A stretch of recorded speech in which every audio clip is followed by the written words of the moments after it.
La crise de l'euro, par ailleurs, manifeste la fragilité, pour ne pas dire l'absurdité, d'une construction européenne fondée sur la négation des nations et de leur irréductible diversité. Les marchés financiers s'en prennent aux maillons faibles, c'est-à-dire aux États de la zone euro, à commencer par ceux qui sont les plus endettés. Il est très loin le temps où le général de Gaulle disait « La politique de la France ne se fait pas à la corbeille ». M. Sarkozy, invité à une émission de télévision, en février 2009, déclarait « J'observe tous les jours l'évolution de ce qu'on appelle les spreads, les primes de risque sur un certain nombre de pays. » Alors vous le voyez, monnaie unique ou pas, la pression des marchés financiers recrée, non plus entre les monnaies, mais entre les États, les tensions qui reflétaient autrefois, avant 1999, les parités monétaires affrontées à la spéculation. Quel désaveu pour cette monnaie unique dont on peut dire qu'elle était, dès le départ, mal pensée. L'erreur initiale de cette monnaie unique conçue à Maastricht, et même avant, dès 1989, au moins dans ses règles du jeu, puisque c'est un conseil réuni à Madrid qui a approuvé ces règles, dictées en fait par Karl Otto Pöll, qui était à l'époque le président de la BUBA allemande.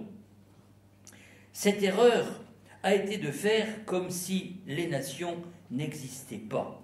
La souveraineté monétaire de chaque pays a été transférée à une banque centrale indépendante, sans qu'ait été mis en place parallèlement un gouvernement économique de la zone euro, dont le rôle eût été de ne pas laisser se creuser les écarts de compétitivité entre les différents pays et d'ouvrir à tous un sentier de croissance partagée.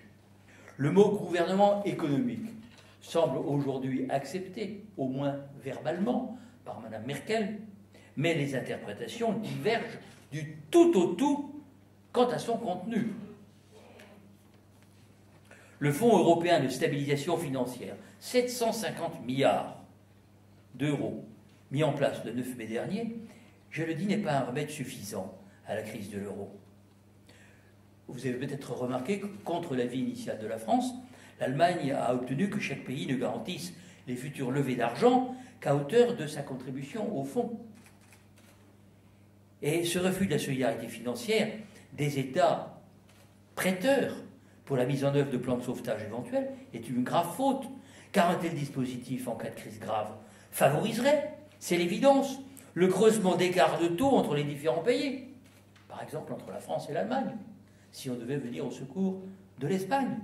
Bref, ce dispositif aggraverait la crise. L'Europe, je vous le dis, navigue sur un volcan. C'est comme jadis le char de l'État.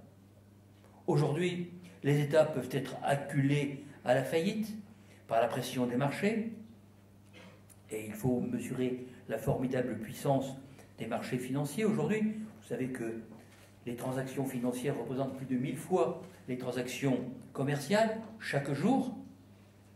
Donc, nous sommes dans une situation difficile et, je le répète, la responsabilité de tous ceux qui ont soutenu le traité de Maastricht et encore hier approuvé le traité de Lisbonne est engagée. L'autocritique doit être partagée entre le PS et l'UMP. Mais à vrai dire, on a le droit de se tromper. Mais encore faut-il, à un certain moment, le reconnaître. Je ne pense pas que nous devions faire la politique du pire. Nous ne sommes pas comme ces gens qui disons, mais nous avions bien raison. Donc, nous ne prenons pas notre parti d'un défaut possible de tel ou tel pays et de l'éclatement de la zone euro. La monnaie unique est devenue une réalité. Elle a coûté beaucoup de sacrifices, en termes de croissance, d'endettement, de chômage. Elle a eu, il faut le dire aussi, beaucoup d'inconvénients. Un euro trop fort a pénalisé nos exportations et favorisé les délocalisations industrielles. Ah, vous me direz, mais là où la Banque Centrale Européenne a échoué, la crise de l'euro a réussi. Ah oui, c'est vrai. L'euro est un peu moins élevé qu'il ne l'était. Enfin, c'est le fait d'une crise. Ce n'est pas une méthode dont nous puissions vraiment nous satisfaire. Il faudrait quand même réformer les statuts de l'euro, comme nous l'avons, les statuts de la Banque Centrale Européenne, comme nous l'avons proposé à plusieurs reprises. Je l'avais fait en 2002, mais Ségolène Royal, à notre instigation, l'avait fait également en 2007. Puis on a oublié tout ça.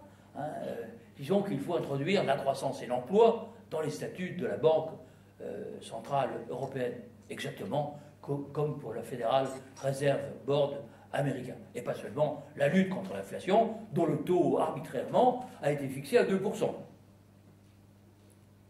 Donc, nous sommes partisans de défendre la zone euro, mais en changeant les règles du jeu. Ce que nous voyons, c'est au contraire un concours de plan de rigueur, organisé dans toute la zone euro sous la pression des marchés financiers, à l'initiative de Mme Merkel, il faut bien le dire. Ce concours de plan de rigueur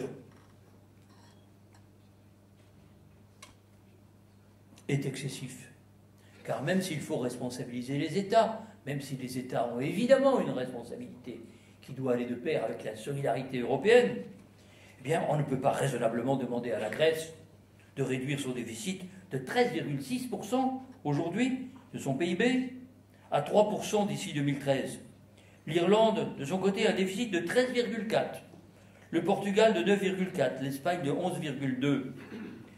La purge imposée à ces pays, blocage voire diminution des salaires et des retraites, à la clé, n'a aucune chance de réussir en si peu de temps. En France, les engagements pris, réduire de 100 milliards de déficit budgétaire d'ici 2013, risquent aussi de casser la reprise. Il eût fallu distinguer la bonne dette et la mauvaise dette. La bonne qui prépare l'avenir, à travers l'investissement, et la mauvaise, qui couvre les frais de fonctionnement, et qu'il faut en effet supprimer. Mais tout cela ne peut se faire sur le dos du monde du travail. Une réforme fiscale de grande ampleur s'impose, sur laquelle d'ailleurs nous trouverions facilement des convergences, pour ce que j'ai lu, des documents émanant en particulier du Parti socialiste. On ne peut pas non plus équilibrer nos régimes de retraite, chose nécessaire, mais avec comme intention supplémentaire de calmer les marchés financiers, en remettant en cause la conquête essentielle qu'a été pour la classe ouvrière la retraite à 60 ans. L'espérance de vie pour les ouvriers est de 7 ans inférieure à la moyenne.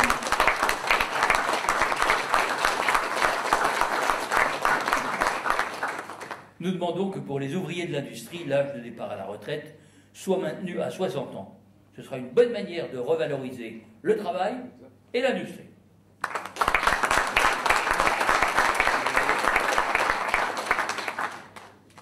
Joseph Stiglitz, prix Nobel d'économie, l'a dit clairement.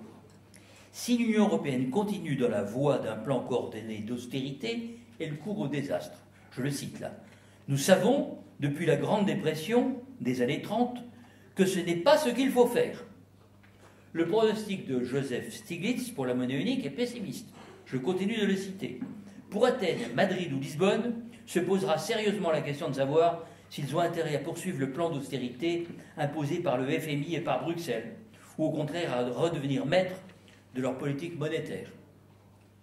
Le président de la Banque centrale européenne, M. Trichet, a déclaré qu'il n'y avait pas de plan B. Je lui pose sincèrement la question. Est-ce prudent, M. Trichet? Je ne le crois pas. Il faut préparer un plan B. Il n'est pas nécessaire de le crier sur les doigts, mais il faut le faire.